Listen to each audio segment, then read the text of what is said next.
Kundu na pumba ya mpunga na pumba ya mahindi. Si unanielewa? Ndio mifugo ambayo ilikuwa inazalishwa Iringa mjomba, na leo unapajua kama ulaji wa nguruwe kwa hali ya juu. Si unanielewa? Mimi nguruwe urefu siwezi kataa kusema naweza kafika kuanzia mwanzo wa bodaboda mpaka mwisho wa bodaboda, ila kwa urefu wa kwenda hivi juu, sijawahi muona, ila natamani niende nikamshuhudia, sijawahi ona. Shua tata tuone nguruwe mwenye urefu wa ng'ombe. Safari imeanza ya kwenda kushuhudia nguruwe mwenye urefu wa ng'ombe. Ikiwa kwenye urefu wa ng'ombe 5,000 imetoka. Hawa sijui wanatoa nini. Usafiri wao utakuwa ni free.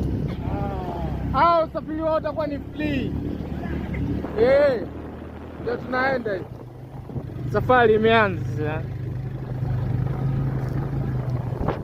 imeanza. Kwenda huko kwenye nguruwe mwenye urefu wa ng'ombe.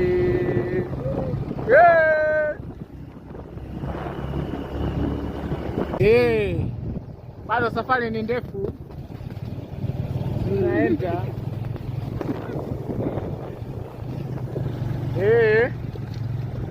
Tunaenda.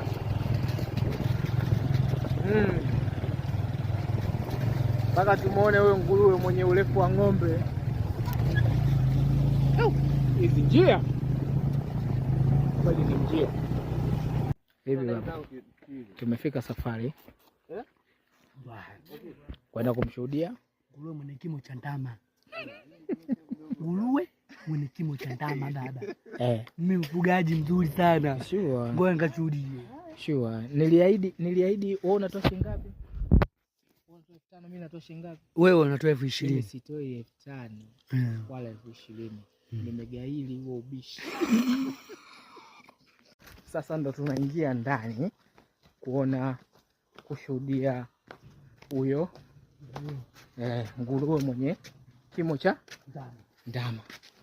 Ndugu yangu, ndo tunaingia hivyo. Kurekodi nguruwe mwenye kimo cha ndama. Tunaenda kumshuhudia. Twende. Wanalia wengi hao. Wanapiga kelele. Unasikia hiyo sauti, wanapiga kelele. Unaona? Wanapiga kelele sana.